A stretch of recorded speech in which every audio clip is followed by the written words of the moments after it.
മദീനയൊന്ന് മനസ്സിൽ കൊണ്ടുവരുമോ? ഖുബ്ബത്തുൽ ഖദറായിനെ ഒന്ന് കൽബിലേക്ക് കൊണ്ടുവരുമോ? ആഷിഖുർ റസൂൽ ഇഷ്ടം വെച്ച പച്ചക്കുബ്ബയില്ലയോ?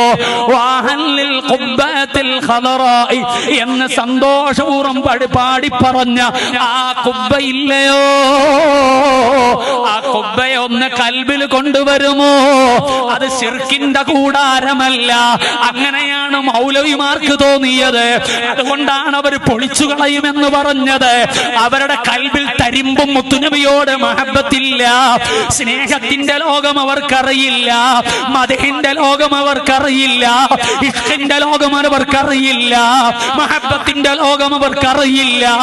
വരണ്ട ഇസ്ലാമാണ് അവർ പറയുന്നത്, ആത്മാവില്ലാത്ത ഇസ്ലാമാണ്. അതിന് ഇസ്ലാം എന്ന് പറഞ്ഞുകൂടാ. വരട്ടു ന്യായങ്ങളാണ്.